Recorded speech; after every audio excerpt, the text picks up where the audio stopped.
தன்ஷிகா வந்து போதும் போதும். இந்த வந்துருச்சு பாத்தீங்களா? நான் என்ன சொன்னேன், சண்டை போடாதன்னு சொன்னேன். இப்ப பாருங்க, நல்ல வேலை கிக் கொடுக்காம நேரா வந்து நிப்பாட்டிட்டா. திருமண தேதி வந்து ஆகஸ்ட் 29ன்னு பிளான் பண்ணியிருக்கோம். அது என் பிறந்த நாள்.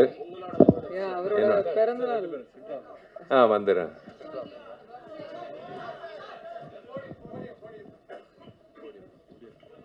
ஏன்னா இந்த மைக்கு பிடிச்சா அது வேற பிரச்சனை ஆயிடும். அதனாலதான். வா, நீ பேசு. இல்ல, அவரோட நடிகர் சங்கம் கட்டடம் வந்து ஆகஸ்ட் 15th வந்து ஃபினிஷ் பண்ணுறதுக்கு அவர் புஷ் பண்ணுறாரு, போராடுறாரு. அப்படியே ஆகஸ்ட் 29th அவரோட பிறந்தநாள் அன்னைக்கு திருமணம் வந்து ஃபிக்ஸ் பண்ணியிருக்காங்க.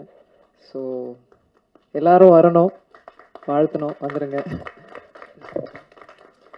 தேங்க்யூங்க. இதுக்கு மேலே உங்கள் டைம் வேஸ்ட் பண்ண விருப்பப்படல. ரொம்ப நன்றி. நீங்கள் எல்லாரும் வந்து காது கொடுத்து எனக்கு உங்கள் முகத்தில் இருக்கிற சந்தோஷம்தான் எனக்கு கிடைச்ச வாழ்த்துக்கள். நீங்கள் வந்து தனிப்பட்ட முறையில் நீங்கள் வந்து என்னை வாழ்த்துக்கள்னு சொல்கிறத விட உங்கள் எல்லாரையும் இப்படி பார்க்கும்போது, இதோ இங்கிட்டு பாருங்கள் இந்த சிரிப்பு, இதை விட என்ன வேணும்?